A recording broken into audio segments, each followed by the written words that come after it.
You might be starting out and you might not want to spend money on a Cricut or Silhouette to make stickers. Maybe you want a more affordable way to do things, and that's okay, because you don't need any expensive fancy equipment to get started.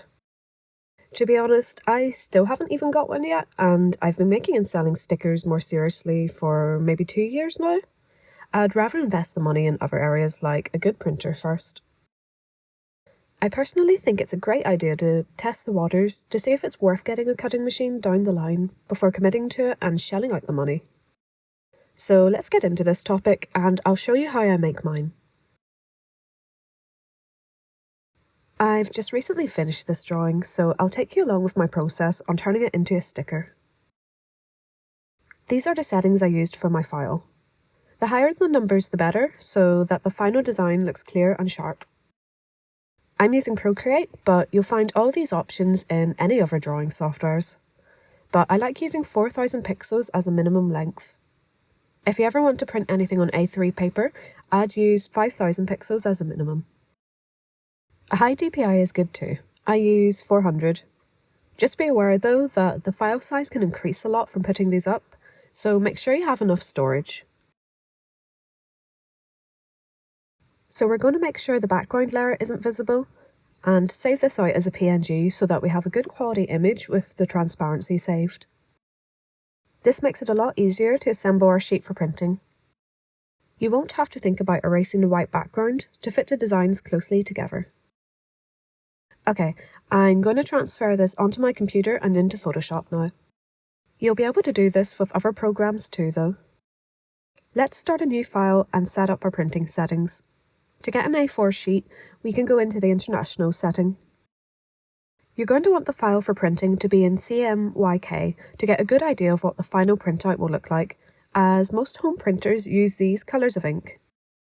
Unfortunately, this means things like bright saturated reds can get lost. When you've opened your printing file, bring the original image in and keep it open so you can adjust things to look close. Drag in the layer to bring it in.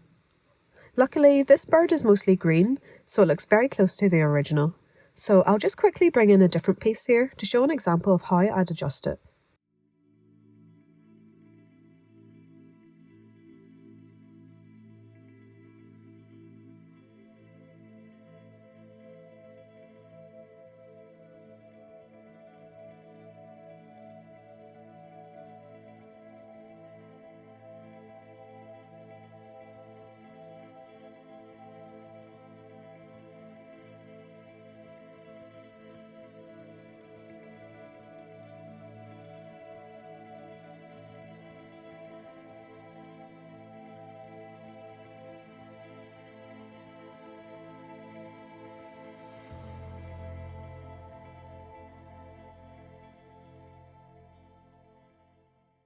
If you want to avoid this stage, you can create your original artwork in CMYK instead of RGB, but I personally find it a bit frustrating to be limited and it interrupts my workflow, so I compromise and I do this instead.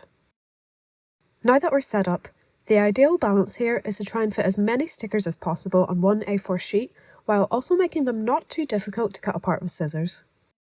I typically put about 9 on a page, although you can go for more if you want them to be smaller. Here's the sort of size mine come out at when I do mine. They fit nicely in my hand, which is what I like.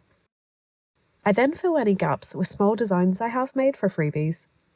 I've got 2 of these at the minute, which I give out with bigger orders as an extra way to say thanks. Just in case anything accidentally gets clipped off, leave a clean frame around the edge of your sheet. This will give you a good amount of paper to leave as a border around your trimmed stickers. One last thing I like to do is use the sharpen filter. It makes the final result crisper. You'll be able to do this with most printers, but here's mine. I've had it for a few years now and it's still holding up quite well. It's an Epson XP960. I think it's actually being discontinued now though, so the latest version you'll be able to get is the XP970. I got this one because it can print up to A3 and it has a built-in scanner, so I guess you could call it future-proofed for whatever things I end up wanting to make with it. If you're using the Epson brand of ink, it's quite expensive, so make sure to factor that into your prices if you're selling your stickers. I haven't tried it myself, but I've also heard that the Eco Tank is good too, and its ink is a lot more affordable. Anyway, here's the current paper I use. Sometimes when you order it, it's not very consistent though. They seem to have recently increased the thickness of the backing, which means I have to use the rear slot of my printer to feed a single sheet through at a time. I used to be able to put several sheets in the tray, which would automatically feed through.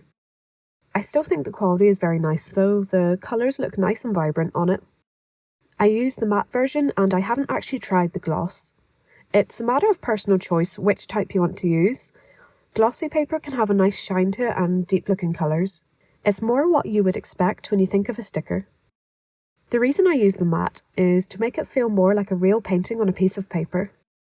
If you're using it in a notebook or journal, it won't feel too out of place. At the end of the day, it's a representation of a piece of my art, so I like to add to the realism of that. Once it's printed, here's what we've got. After giving the ink a minute to make sure it's definitely dry, I cut them out into individual pieces, then trim off the bulk.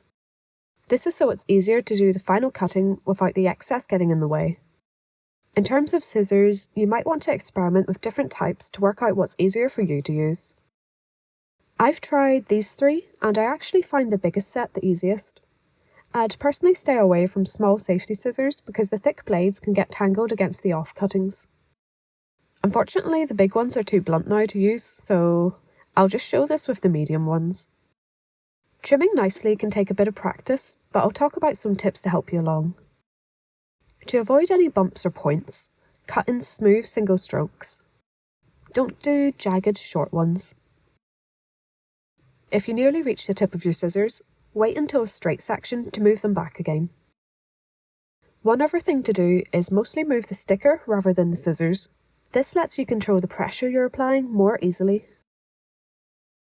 Don't forget to take frequent breaks and stretch your hands and wrists. One disadvantage of doing all this by hand is that it can hurt and make your wrist cramp up, so remember to take care of yourself. If you look up stretches for RSI, those are very good to do. Your hands are very important. And that's pretty much all that goes into making these. Please leave a comment if you've got any extra questions. It's not too complex a process, so if you try it, I hope you have fun. If you make some stickers, feel free to tag me on social media so I can see them and leave you a comment. Thanks for watching, I hope it's been helpful.